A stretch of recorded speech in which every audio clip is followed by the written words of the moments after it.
اللہ رب العزت نے فرمایا یہ اور جو کوئی اللہ تعالیٰ کی حرمتوں کی تعظیم کرے تو وہ اس کے رب کے نزدیک خود اس کے لیے بہتر ہے، یعنی جو رب کے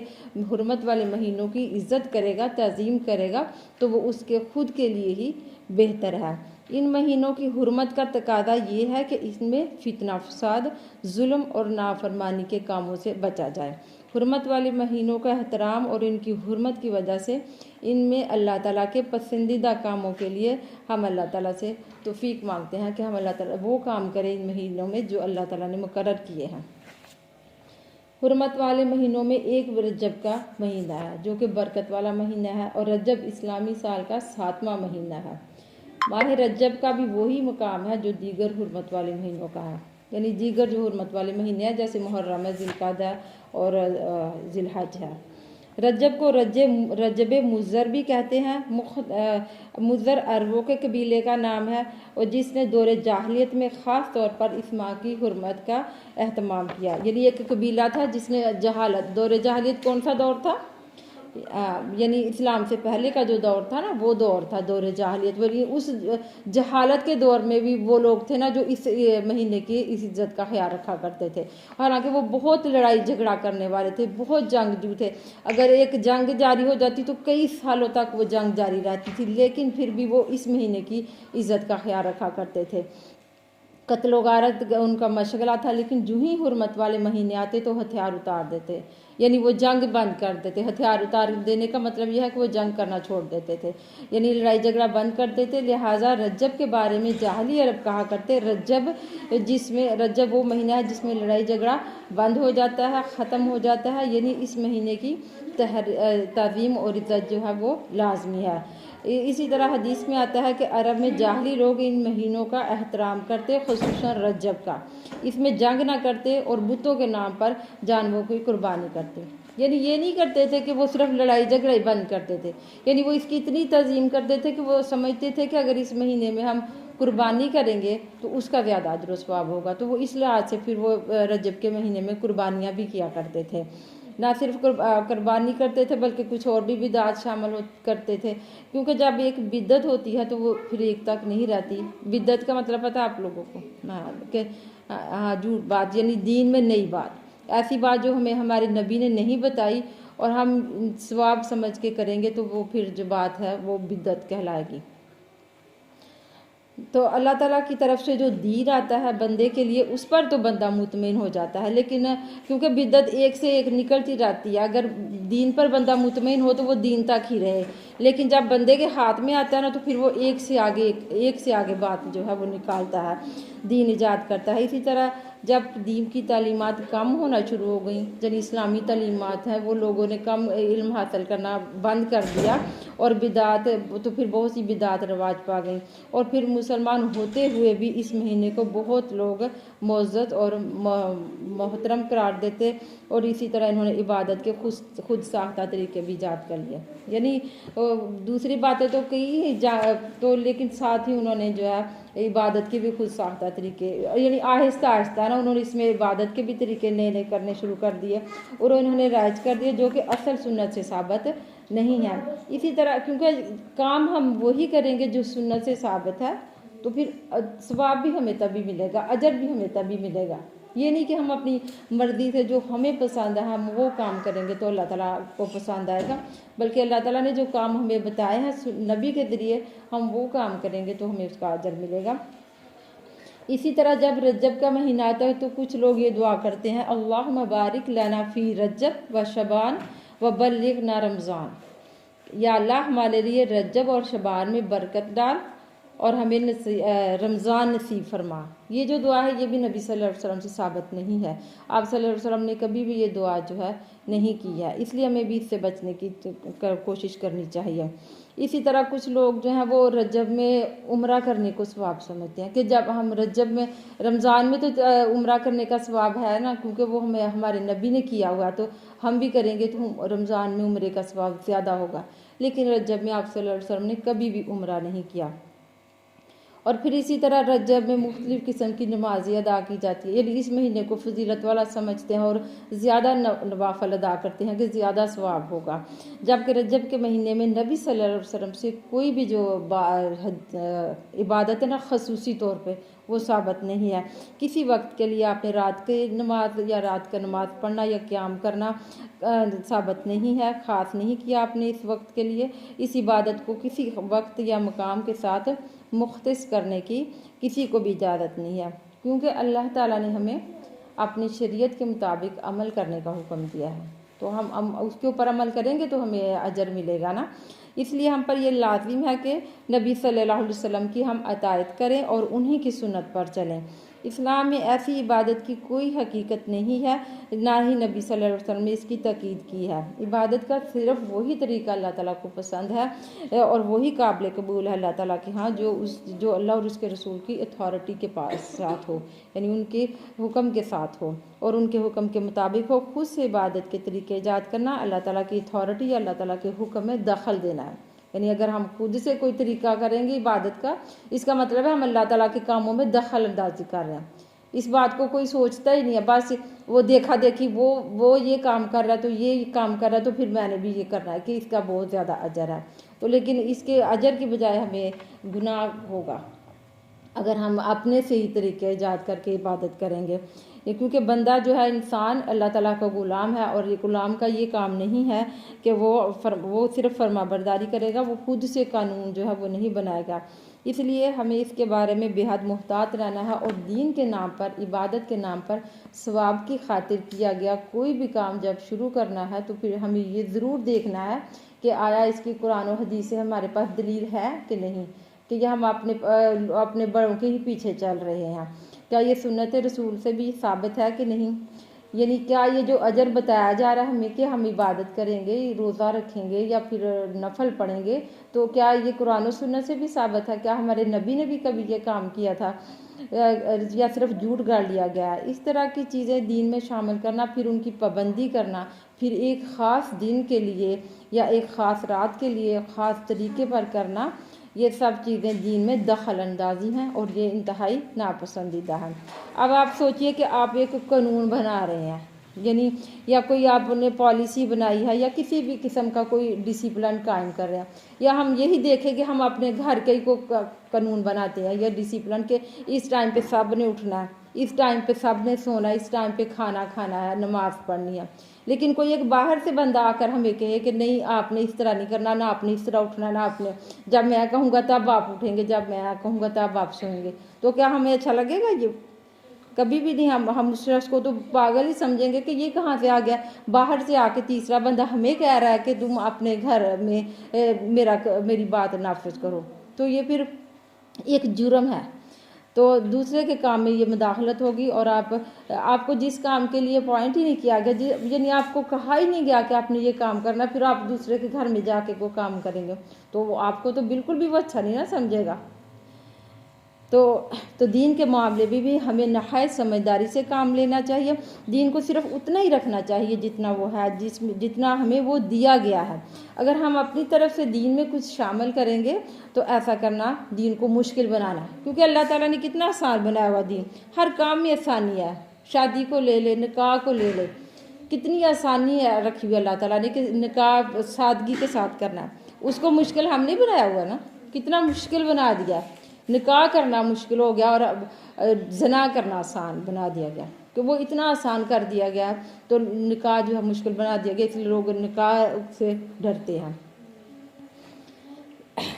پھر جس چیز کو اللہ تعالیٰ نے ہمارے لیے مقرر نہیں کیا اور جس پر ہمیں کوئی ثواب بھی نہیں اللہ تعالیٰ نے دیا، تو پھر کسی انسان کو بھی یہ حق نہیں ہے کہ وہ لوگوں کو بتائے کہ یہ اس بات پر ثواب ہے، یہ کام کرو گے، یدی اللہ تعالیٰ نے نہیں بتایا کہ اس کام پر ثواب ہے تو وہ ہم لوگوں کو کیوں بتائیں؟ ہمیں یہ حق نہیں ہے کہ ہم جا کر لوگوں کو بتائیں کہ یہ کام کرو گے تو ثواب ہوگا، یہ کام کرو گے تو تمہیں اجر ملے گا، اللہ تعالیٰ راضی ہوگا۔